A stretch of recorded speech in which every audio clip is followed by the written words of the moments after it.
안녕하세요. 이즈텍스 김수현 대표세무사입니다. 2024년 현재 경제금융권에서 핫한 이슈는 역시 금투세일 겁니다. 기존대로 시행되었다면 작년에 진행이 되었을 텐데 현 정부와 여당에서 기관 투자자들에게는 유리하지만 개인 투자자들에게는 불리하다는 이유로 2년 더 실행이 유예되면서 2025년으로 미뤄졌죠. 하지만 여당에서는 폐지를, 야당에서는 예정대로 시행을 하자 하여 현재는 금투세 존폐가 더 큰 이슈입니다. 단순한 시각으로 본다면 큰 문제가 없는 것 같지만 부자 감세, 코리아 디스카운트, 세수 효과, 주식시장 활성화 등 다양한 곳과 밀접한 관계가 있기 때문에 주목을 받고 있습니다. 오늘 영상의 주제는 금융투자소득세, 금투세입니다. 금투세가 왜 주목받는지, 정말 유지가 아닌 폐지가 될 것인지와 함께 다양한 이야기를 할 예정입니다. 화면 고정하시고 꼭 끝까지 시청하시길 바랄게요.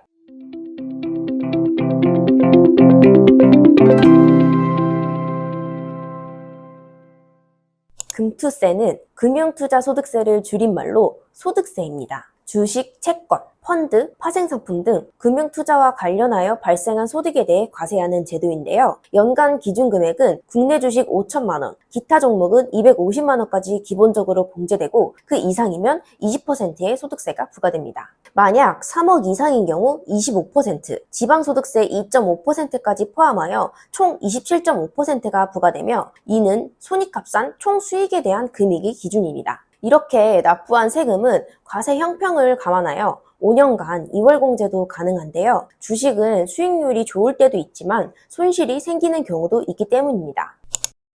금융투자소득세는 2019년 한국금융투자협회에서 당시 여당 대표와 간담회에서 제안한 것에서 시작되었는데요. 당시 정부의 기획재정부는 부정적으로 입장을 표명했습니다. 하지만 여당과 금융투자협회의 압력으로 입장을 번복했고 결국 자본시장 선진화 방안 중 하나로 추진되어 2020년 12월 여당이 발의한 법안이 통과되었습니다. 당초 2023년 시행 예정이었으나 현 기획재정부와 여당의 제안으로 2년 더 유예기간을 갖기로 하고 2025년 시행되도록 결정했습니다. 그런데 2024년 1월 2일 현 정부에서 과도한 과세가 개인 투자자들에게 피해를 주고 있어 폐지하겠다 발표하여 연장이 아닌 존폐가 대한 문제가 제기되었습니다. 왜 정치권에서 금융투자소득세가 계속 언급되는 것일까요? 금융투자소득세 유지가 이득일까요? 폐지가 이득일까요? 지금부터 자세하게 알아보도록 하겠습니다. 우선 우리나라에는 금융소득이라는 것이 있습니다. 이자소득과 배당소득을 합쳐 금융소득이라 하는데요. 이자소득은 증권, 은행 등의 금융상품 이자로 받는 금액에 대해 세금을 내는 것이고 배당소득은 주식, 출자금 등의 지분율에 따라 기업의 이윤을 배분한 것을 배당받는 소득을 뜻합니다. 소득세법상 이자소득과 배당소득은 종합과세 대상이 아니기 때문에 2천만 원 이하일 때는 지방소득세 포함 15.4%로 원천징수하여 분리과세합니다. 종합소득세는 금융소득 종합과세라고 하여 금액에 따라 세율이 변하며 누진세율이 적용됩니다. 과세표준 금액이 있고 그에 따라 세율은 최소 6%부터 최대 45%까지 과세되고 있고 종합소득세이기 때문에 다음해 5월에 국세청에 신고를 해야 합니다. 이외에 현재 시행되고 있는 세금은 증권거래세, 주식양도세가 있습니다. 증권거래세는 주식을 양도할 때 부과되는 세금으로 거래로 인한 소득 여부와 관계없이 적용되며 주식을 매도하는 금액에서 자동으로 0.18% 원천징수되어 납입됩니다. 다만 비상장 주식을 매도할 경우에는 신고를 해야 하는데요. 코스피, 코스닥, KOTC의 경우에는 0.18%, 코넥스 0.1%, 비상장 주식 0.15%가 과세되니 참고하시길 바랍니다. 주식 양도세는 다른 말로 양도소득세라고도 하며 대주주에게만 부과하기 때문에 일반 투자자는 해당되지 않습니다. 대주주 기준은 한 종목을 10억 이상 보유하거나 코스피 1%, 코스닥 2%, 코넥스 4% 보유한 경우인데요. 대주주로 인정되면 그 다음에 주식거래로 이익이 날 때마다 무조건 양도소득세를 납부해야 합니다. 그래서 대주주 요건, 즉 과세대상 기준을 피하기 위해 연말에 관례처럼 주식을 매매합니다. 일반 투자자들에게는 양도소득세가 면제이기 때문에 갑작스럽게 도입되면 저항이 클 것으로 예상되어 대주주를 기준으로 시행되고 있고 돈이 많을 테니 대주주들에게 세금을 더 걷자는 의미도 있습니다. 여기서 중요한 것은 기존 세금은 손익통산으로 세금이 부과되고 금융투자소득세는 소득이 발생했을 때마다 부과된다는 것입니다. 그래서 금융투자소득세가 시행되면 기업, 개인 상관없이 모든 사람들이 동일하게 세금이 부과되는데 개인의 경우 2중, 3중으로 세금이 부과되기 때문에 부담이 되어서 폐지를 한다는 것입니다. 그런데 지금 시행되는 세금은 각각 다른 방법으로 과세하여 균형을 맞춘 것이라 금투세 도입이 문제가 되는 것이 아니라 주식거래세가 더 문제라는 것이 업계 소견입니다. 그래서 일각에서는 주식으로 버는 돈에서는 세금을 부과하지 않는 공동면세 구역을 만들자는 의견도 있습니다. 또 한편으로는 금융투자소득세가 도입되지 않으면 그만큼 개인이 부담하는 세금이 줄어든다 생각하는 사람들도 많습니다. 하지만 통상 어느 한쪽의 세금을 줄이면 다른 쪽에서 세금을 늘리는 게 이치입니다. 전체적으로 보면 들어오는 세금이 줄어드니 어디선가 메꿔야 하기 때문이죠. 그 과정에서 균형을 맞추기 위해 세부담의 역전 혹은 재분배 등 또 다른 이슈가 발생할 것입니다. 그렇다면 금융투자소득세 도입과 폐지, 그중 어느 쪽이 이득인 것일까요?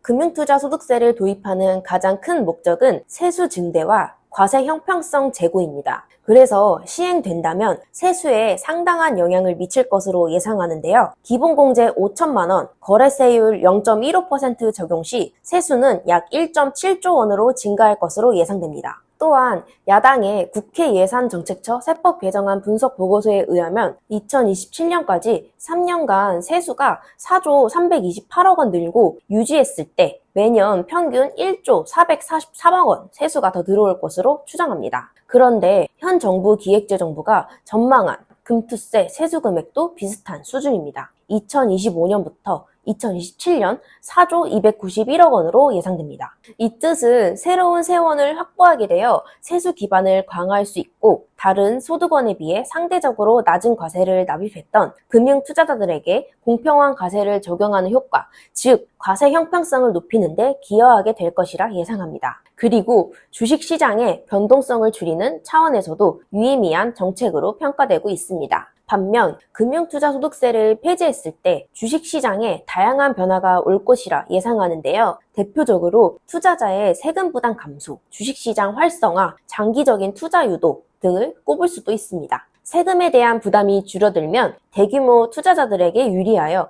주식시장에 더 많은 자본이 유입될 가능성이 높아집니다. 그러면 투자자들이 더 적극적으로 참여하게 되어 주식 거래량이 더 많아지니 단기 투자보다 장기 투자에 더 관심을 가지게 될 가능성이 높아집니다. 이는 주식시장 활성화와 안정성을 높이고 기업에게도 장기적인 자본 조달 기회를 제공할 수도 있습니다.